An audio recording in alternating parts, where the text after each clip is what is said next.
Welcome to Building Blocks with the Dukes of Dice. Let's say you want to teach a non-gamer a cutthroat game of deal-making and backstabbing, like Nothing Personal. In this medium-weight negotiation game, players take on the roles of powerful mafia families, trying to wield influence over mobsters and maneuvering them into positions of power. Almost every action in the game requires some kind of deal to be struck.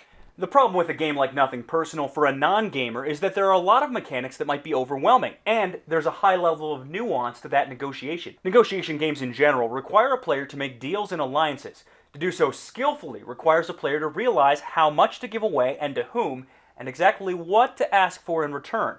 There's often a decision of when to backstab and when to give away too much to get a critical benefit in return.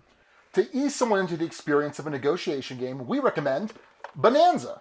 In Bonanza, players are bean farmers trying to plant and harvest similar crops and earn the most money. Players will get a hand of different types of bean cards of varying rarity and value. On a turn, a player must plant the oldest bean in their hand. Throughout the game, you might be forced to plant in a field. If you don't have the same type of bean planted or an empty field, then you're forced to uproot one of the existing fields. Hopefully you have enough beans in the field to get paid some money. The more beans, the more money. At the end of the turn, you'll draw some new bean cards, putting them in the back of your hand. This is really important because you can't change the order of the beans in your hand. Here's where the negotiation comes in.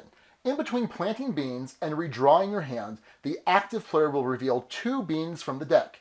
That player must play them in his fields, donate them to other players, or trade them along with any other cards from his hand to sweeten the deal with another player for cards from their hand. Any of these traded cards are immediately planted by all players. Players will have to make deals to give away unwanted beans. Maybe they'll get something in return. Maybe several players will want one of the revealed beans. Who can make the better offer? Will you make non-binding future promises? And if you do, will you live up to those deals? There's a lot of deal making going on in this game, without it being too overwhelming for a non-gamer. Have them try this first to see if they enjoy this kind of play before you sit down for several hours, stab them in the back, and then have them drive home and seriously make them question your friendship.